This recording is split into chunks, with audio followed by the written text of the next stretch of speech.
Ellos pues son los jueces que van a tener que ceder su espacio a los nuevos jueces. Entonces, pues muchos de ellos no están de acuerdo.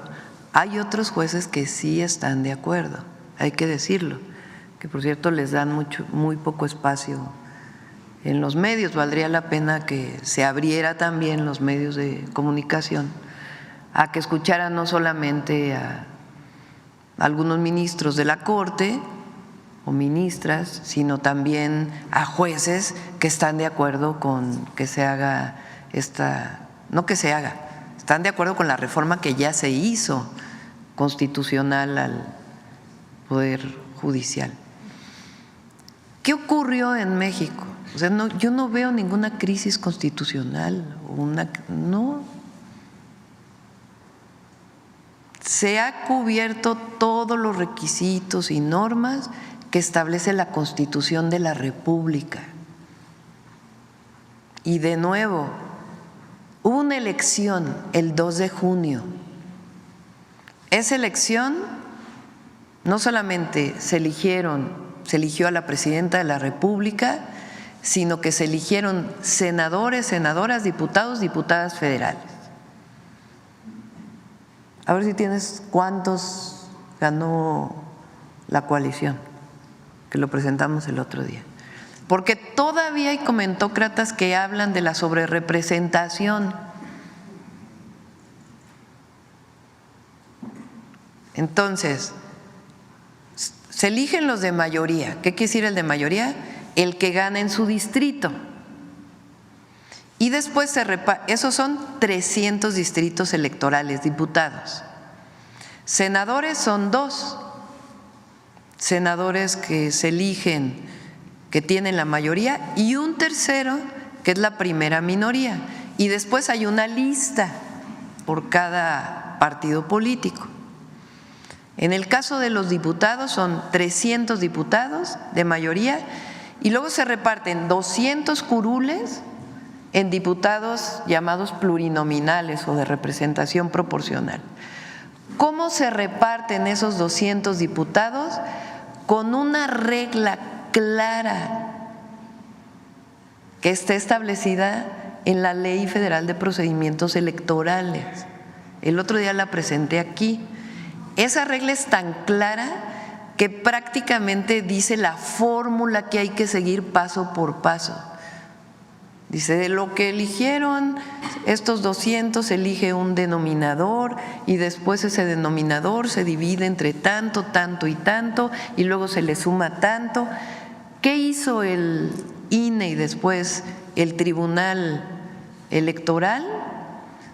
Hace exactamente la división de acuerdo a lo que dice la Ley General de Procedimientos Electorales. Igual que se hizo en el 2015, igual que se hizo en el 2018, igual que se hizo en el 2021, igualito, igualito, igualito. Así, igualito se hizo en el 2024. ¿Qué resulta? Pues que la coalición formada por Morena, PT y Partido Verde tiene mayoría calificada, es decir, más de las 2/3 partes de la Cámara de Diputados. Y que resulta que también en el Senado de la República se tienen 86 senadores, que es la mayoría calificada. ¿Qué dice la Constitución? ¿Cómo se cambia la Constitución? Dice, primero el artículo 39, que es que el pueblo tiene derecho a cambiar su forma de gobierno en todo momento. Es el soberano. Y luego en el último capítulo en el último artículo de la Constitución dice, para cambiar esta Constitución tiene que ser con las 2/3 partes de los presentes en la Cámara de Diputados y en la Cámara de Senadores y la mayoría de las legislaturas locales. ¿Qué se hizo? Se presenta una modificación a la manera en que se elige al Poder Judicial. Eso representa un cambio constitucional. ¿Cómo se hace el cambio constitucional? Se presenta una propuesta por parte del Ejecutivo, se analiza en las comisiones, se pone a votación en la Cámara de Diputados y resulta que votan más de las 2/3 partes. Se va al Senado y resulta que votan las 2/3 partes. Y después se va a los estados y resulta que votan más de las 2/3 partes de todos los congresos locales, que resulta una nueva constitución. Entonces, quien defiende sus propios privilegios ha presentado amparos, pero resulta que el amparo no es para un asunto constitucional, es o para leyes secundarias o para un acto que comete una autoridad. Entonces, ¿dónde está la crisis constitucional? En ningún lado. ¿Quién decidió? Con base en la Constitución, con base en las reglas que se aplicaron en el 2012, con las mismas reglas que se aplicaron en el 2018, con las mismas leyes. ¿Quién decidió que avanzara el llamado Plan C? El pueblo. Por eso 8 ministros de la Suprema Corte no pueden detener este cambio constitucional que ha seguido paso por paso todas las reglas establecidas en nuestras leyes y en nuestra Constitución. ¿Va a ser benéfico para México esto? Sí, porque tenemos un poder judicial con mucha corrupción. La propia presidenta de la Suprema Corte de Justicia aceptó que hay 46% de nepotismo en el informe que presentó. Imagínense, eso quiere decir que la manera en que se distribuyen los puestos en el Poder Judicial es por el hermano, por el primo, por el hijo, por el nieto. ¿Cómo podemos romper ese esquema? Pues que venga de abajo. ¿Serán buenos los jueces? Claro que sí, porque hay un mecanismo que permite que se abra una convocatoria abierta. ¿Qué tienen que cumplir esos jueces? Pues que hayan sacado 8 de promedio en su licenciatura, 9 de promedio en la materia que va a ser su ámbito en el que quieren ser electos. ¿Qué más? Que hagan un ensayo que diga ¿por qué quiero ser juez? ¿Qué más? Cartas de recomendación. Se burlaban porque decían, ¿por qué un vecino puede tener? El que más se entera si es corrupto, el de al lado, es el vecino, porque empieza a crecer su casa, porque tiene 7 coches, porque la probidad tiene que ver también con un juez, con un magistrado, con un ministro y otras cartas de recomendación. Ya que viene eso, entonces se abre una convocatoria, se inscriben 3,000, supongamos.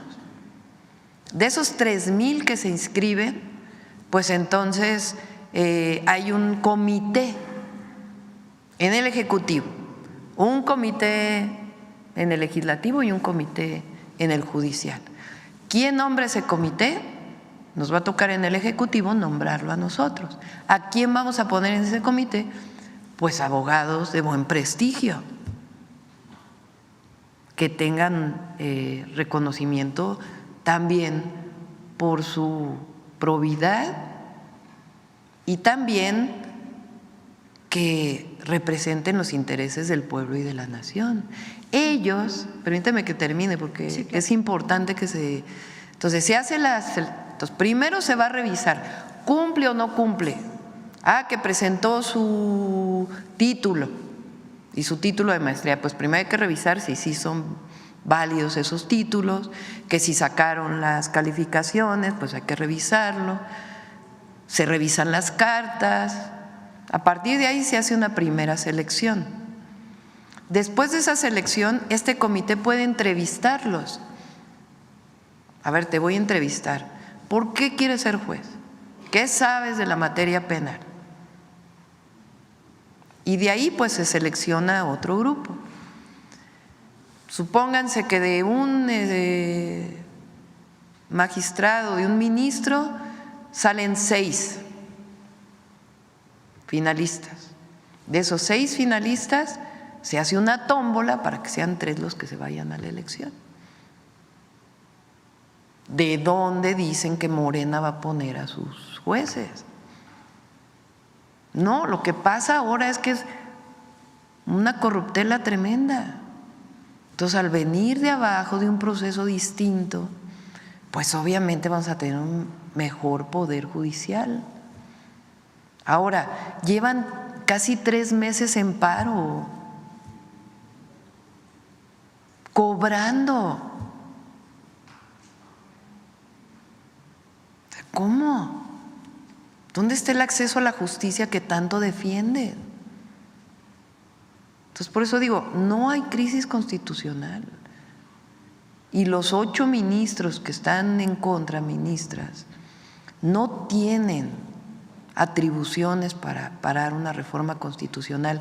Ya lo dijo el propio Diego Valadez, que no es precisamente una persona que haya hablado a favor de esta reforma o que digan que es de el movimiento del que provenimos nosotros. Entonces, la reforma judicial al Poder Judicial va. Y el Consejo de la Judicatura hizo lo que dice la Constitución. La Constitución mandata al Consejo de la Judicatura para enviar las vacantes, el número de jueces, magistrados y ministros, o magistrados y jueces. Es un mandato constitucional. ¿De dónde están faltando los 4 que votaron a favor de enviar esta lista? ¿Actuando en contra de qué? Si es un mandato de la Constitución que viene de este proceso de elección. ¿Considera entonces que el Consejo de la Judicatura no desacató entonces suspensiones judiciales? No, porque es un mandato constitucional. Ellos saben que por encima de la Carta Magna no hay nada. Entonces, están cumpliendo con lo que le mandata la Constitución. ¿Será más bien